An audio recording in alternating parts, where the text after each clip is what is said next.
नमस्कार। तो हम लोग RWF का प्रश्न अभी देख रहे हैं, जिसमें हम लोगों ने 2 पार्ट देख लिए हैं, जिसमें 41 क्वेश्चन तक का सॉल्व हम लोगों ने किया है। 41 क्वेश्चन से आगे देखते हैं। वैसे इसमें 80 क्वेश्चन है, तो ऐसा कोशिश करते हैं कि इसी वीडियो में इसको ख़त्म कर दिया जाए। और आप लोगों को अच्छा लगे तो लाइक कीजिए, शेयर कीजिए, सब्सक्राइब कीजिए, अपने दोस्तों को बताइए।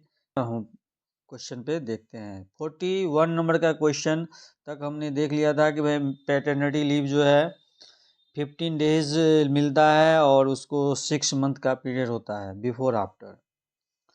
अब मैं 42 क्वेश्चन से देखता हूँ। 42 क्वेश्चन में है, period of study leave for technical course shall be granted to railway servant is. Study leave जो है मिलता है वो कितना मिलता है। देखिए, नॉर्मली स्टडी लीव तो 12 मंथ का मिलता है, पर वो 24 मंथ हो सकता है। तो अगर इसमें देखा जाए तो इसका आंसर ये होगा कि स्टडी लीव जो है 24 मंथ का मिल सकता है। और डॉक्टर्स के मामले में जो है 36 मंथ है। अगर कोई डॉक्टर्स स्टडी लीव लेना चाह रहे हैं तो उसको 3 साल का स्टडी लीव मिलेगा। स्टडी लीव के साथ कुछ रूल्स रेगुलेशन है कि इसमें मिनिमम सर्विस है वो 5 साल होनी चाहिए, और 12 मंथ एक बार में मिलता है, और बाद में उसको मैक्सिमम 24 मंथ मिल सकता है। तो इस तरह स्टडी लीव है। मैं जितनी भी लीव है, चाहे वो स्टडी लीव हो, पैटर्निटी लीव हो, मैटरनिटी लीव हो, LAP हो, CL हो, ये सभी का एक शॉर्ट वीडियो बना के डाल रखा हूँ। तो मैं उसका भी लिंक इस वीडियो के डिस्क्रिप्शन में दे दूँगा। तो सभी लीव के बारे में ही जानना ज़रूरी है। 2A वालों के लिए बहुत ही आसान है। कितना LAP मिलता है, कितना HLAP मिलता है, कितना CL मिलता है, ये सब जानना, ये बेसिक चीज़ है और सभी को जानना चाहिए। अगला क्वेश्चन है 43 नंबर में कि as per hours of employment rule employees are classified into numbers of category. Railway में जितने भी एम्प्लॉय है उसको कितनी कैटेगरी में बांटा गया है, इस क्वेश्चन में ये पूछा गया है। एक HOER रूल्स है। HOER rules hours of employment rule. तो उसमें जो एम्प्लॉय की कैटेगरी है वो 4 कैटेगरी में बांटा गया है। तो जो इसका आंसर होगा 4 कैटेगरी। अब 4 कैटेगरी में कौन कौन सी कैटेगरी है उसका नाम है, एक का है इंटेंसिव। उसके बाद दूसरा का जो नाम है वो है कंटिन्यूअस कैटेगरी। उसके बाद है एसेंशियली इंटरमीडिएट, और चौथा है एक्सक्लूडेड। तो पहला इंटेंसिव, दूसरा कंटिन्यूअस, तीसरा एसेंशियली या इंटरमीडिएट, और चौथा एक्सक्लूडेड। ये 4 कैटेगरी के एम्प्लॉय को मतलब रेलवे एम्प्लॉय को बांटा गया है। इंटेंसिव में जो हार्ड वर्क जिसमें शामिल रहता है वो सब स्टाफ इंटेंसिव स्टाफ में आता है। एक्सक्लूडेड में सुपरवाइजरी और मेडिकल के जो भी स्टाफ है सब एक्सक्लूडेड में आते हैं। 44 नंबर का क्वेश्चन है कि the maximum amount of pension that can be commuted. जो पेंशन स्कीम में है तो रिटायरमेंट के बाद अपने पेंशन को कम्यूटेड करा सकते हैं, और वो है मैक्सिमम 40% अमाउंट कम्यूटेड करवा सकते हैं। 45 नंबर का क्वेश्चन है कि पेंशनर वुड बी इंटाइटल री store his commuted pension after expiry of years. वो सेम क्वेश्चन का दूसरा क्वेश्चन आ गया, तो इसका होगा 15 साल। 15 साल में वो रीस्टोर करवा सकते हैं। 46 नंबर का क्वेश्चन है कि railway servant with minimum of dash of qualifying service are titled for voluntary retirement by giving 3 months advance notice. मतलब एक रेलवे एम्प्लॉय का मिनिमम क्वालिफाइंग सर्विस कितनी होनी चाहिए ताकि वह वॉलेंटरी रिटायरमेंट के लिए इंटाइटलमेंट हो जाए। तो उसका जो मिनिमम सर्विस है वो है 20 साल। 20 साल के सर्विस के बाद ले सकते हैं, और इसके लिए उनको 3 मंथ का एडवांस नोटिस देना पड़ेगा। 47 नंबर में है कि amount of fixed medical allowance is paid to the opt pensioner या फैमिली पेंशनर पर मंथ। जो FMA है, जो लोग मेडिकल की फैसिलिटी, जो OPD की फैसिलिटी नहीं लेना चाहते हैं वो FMA ले सकते हैं। तो FMA जो है वो 1000 है, 1000 पर मंथ मिलता है, और ये लेटर 1/7/2017 के अनुसार। 48 नंबर का क्वेश्चन है कि the estimated life of a rail का जो एस्टिमेटेड लाइफ है, ओवरऑल लाइफ जो है वो 30 साल का है। Estimated life of rail 30 years है। 49 नंबर का क्वेश्चन है कि the dividend payable by Indian railway after the merger of rail budget with general budget is. तो हम लोग ने पहले भी कई बार चर्चा किया है कि रेल बजट का जनरल बजट से जो मर्ज हुआ वो हुआ था 2017-18 में, और 2017-18 के बाद जब रेल बजट आम बजट में मर्ज हो गया तो उसके बाद डिविडेंड देने का सिस्टम ख़त्म हो गया। तो ये इसका जो ऑप्शन होगा वो होगा नील। 15 नंबर का क्वेश्चन है payment of under NPS are now book to which abstract and sub head. ये 2A के लिए बड़ा कठिन प्रश्न कहा जा सकता है कि NPS का पैसा किस हेड में बुक किया जाता है, तो वो है L650।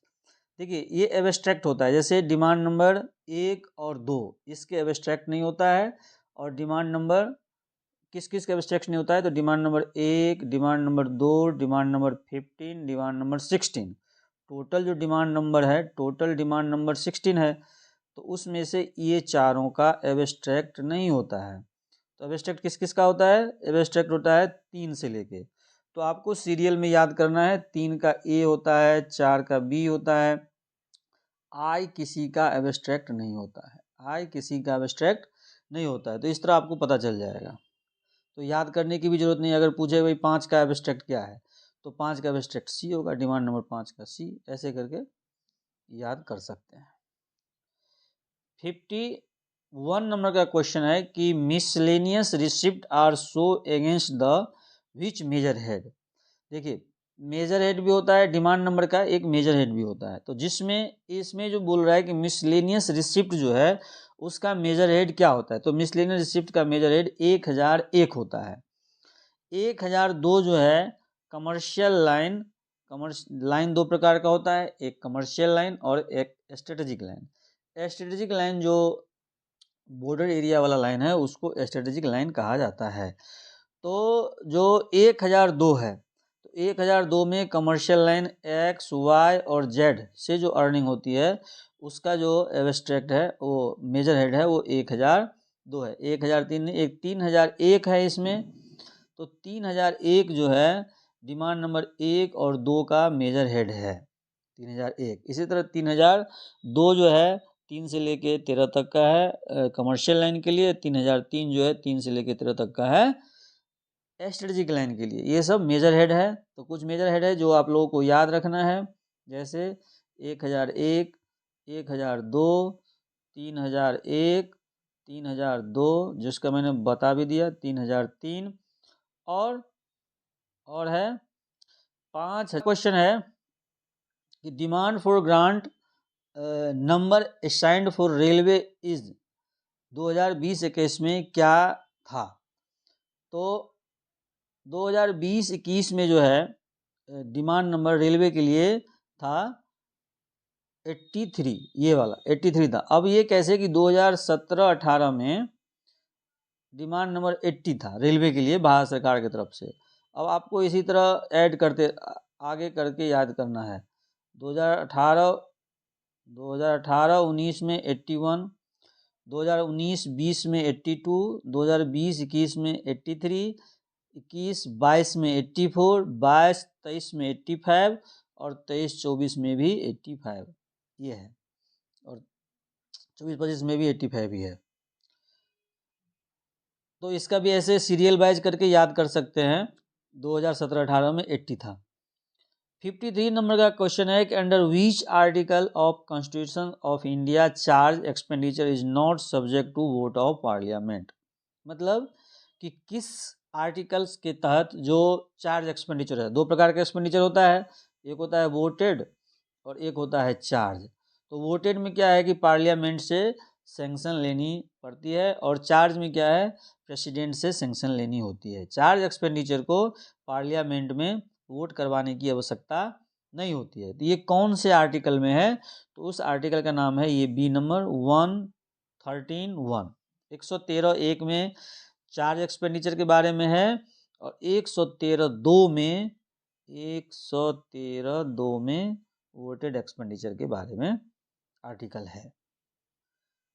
54 नंबर क्वेश्चन है कि appropriation accounts are prepared. Appropriation accounts जो है उसको बोलते हैं विनियोग लेखा। एप्रोप्रिएशन अकाउंट्स है क्या, पहले मैं वो बता देता हूँ। वैसे मैं पुराने वाले वीडियो में बहुत विस्तार से ही बता रखा है। एप्रोप्रिएशन अकाउंट्स क्या है कि पूरे साल के दौरान खर्च करने के लिए जो भी बजट मिलती है रेलवे, सभी रेलवे को रेलवे बोर्ड द्वारा, और उसके अगेंस्ट में जो जितना खर्च हुआ उसका एक कंपैरिजन स्टेटमेंट तैयार की जाती है, तुलनात्मक विवरण, उसको कहा जाता है एप्रोप्रिएशन अकाउंट। अब वो जो बजट मिलती है वो अगर किताबी भाषा के लिखने के अनुसार कि ऐसा बजट जो वोटेड हो, जो पार्लियामेंट के द्वारा स्वीकृत हो, 4 जो राष्ट्रपति के द्वारा स्वीकृत हो, ऐसे लिखा हुआ है इसका परिभाषा में। तो इसका मतलब ये हो गया कि ये साल के लास्ट में ही बननी है इसके परिभाषा के अनुसार। तो बहुत इजी है इसका आंसर देना कि after submission of March final account current. हर महीने अकाउंट करेंट रेलवे के द्वारा, हर एक रेलवे के द्वारा बनाया जाता है, सभी यूनिटों के द्वारा बनाया जाता है। कितना एक्सपेंडिचर हुआ, कितना अर्निंग हुआ, हर मंथ बनाया जाता है एक्सपेंडिचर का। तो सभी का जब फाइनल मार्च अकाउंट बन जाएगा तभी पता चलेगा कि एक्चुअल एक्सपेंडिचर कितना हुआ। तो उसको ये हो गया इसका आंसर ए नंबर। 55 नंबर में है कि special limited tender can be invited for specialised works from. Special limited tender में कितने जो टेंडर्स हैं हो सकते हैं, कितने लोग शामिल हो सकते हैं? जो इसका आंसर है वो है 6 एंड एबव। कम से कम 6 लोग और उससे ज़्यादा जितने भी लोग हो स्पेशलाइज लिमिटेड टेंडर में इनवाइट किया जा सकता है। 56 नंबर का क्वेश्चन है कि monetary limit of direct acceptance without tender committee in open in tendering. हम लोग इसके बारे में भी एक रील्स बना रखे हैं कि कितने तक के टेंडर को कौन कर सकते हैं। इसमें क्वेश्चन में है कि टेंडर कमेटी के बिना टीसी बना, टेंडर कमेटी के बिना ही अगर कोई टेंडर है उसको एक्सेप्ट किया सकता है तो उसका मॉनेटरी लिमिट कितना है? तो इसका जो मॉनेटरी लिमिट है वो है अप टू 50 लाख। तो 50 लाख तक के टेंडर को डायरेक्ट एक्सेप्टेंस किया जा सकता है। 57 नंबर का क्वेश्चन है कि who is the sanction authority for 100% excess due to escalation. तो जो इसका आंसर होगा वो होगा जीएम। कौन सैंक्शन अथॉरिटी है 100% एक्सेस ड्यू टू एक्सलेशन की वजह से? तो वो होगा जीएम।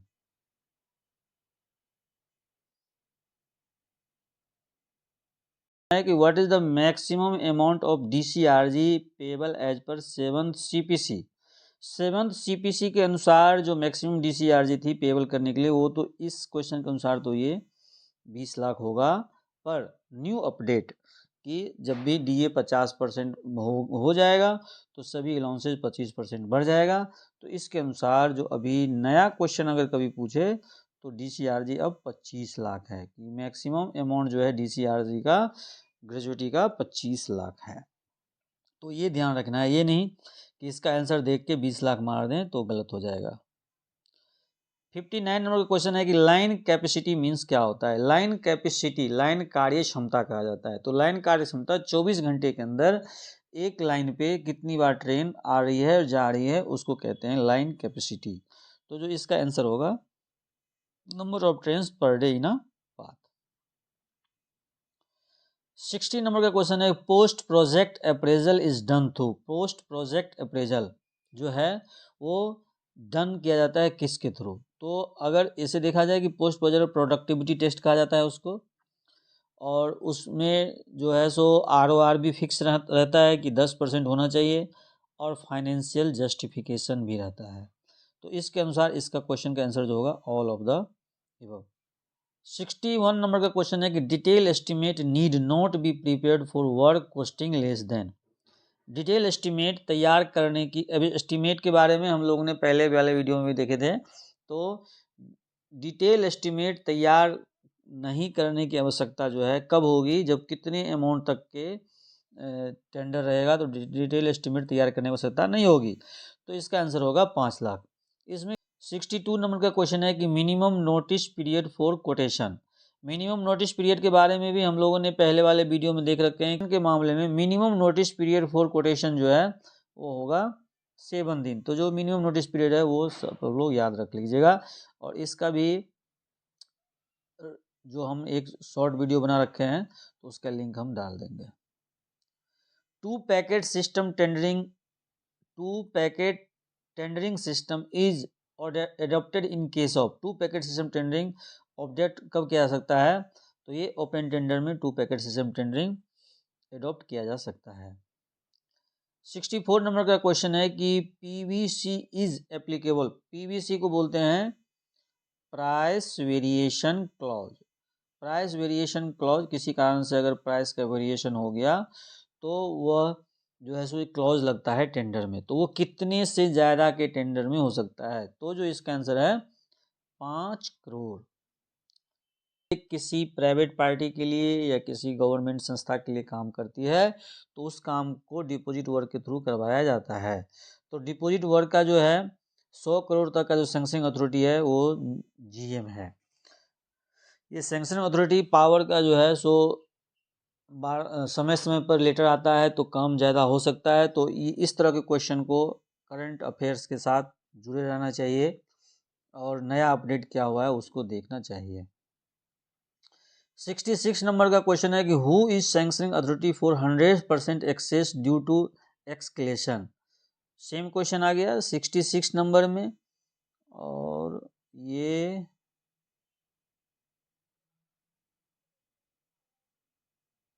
57 नंबर, दोनों सेम क्वेश्चन है।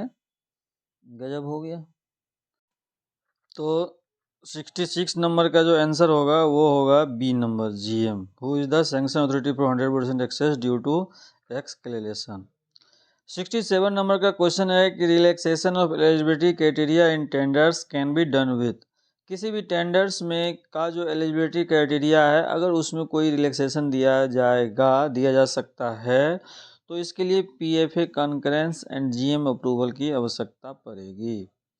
68 नंबर का क्वेश्चन है work cost are issued against zonal contract. Zonal contract के लिए जो ईच वर्क ऑर्डर होगा वो 5 लाख का होगा। जोनल कॉन्ट्रैक्ट जो है तो इसमें 2 प्रकार का क्वेश्चन का आंसर आपको मिल सकता है। कई बार ऐसा क्वेश्चन आता है कि जोनल कॉन्ट्रैक्ट कितने रुपये के लिए होता है, तो 5 लाख के लिए।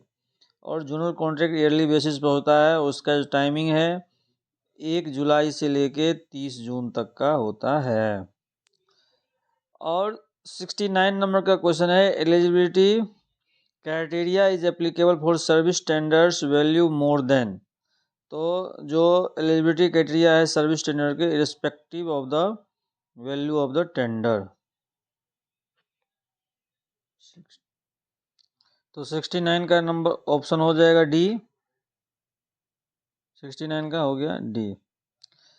70 नंबर में है कि charge levy to cover cost of tools and plant and establishment supervision in deposit work estimates are called.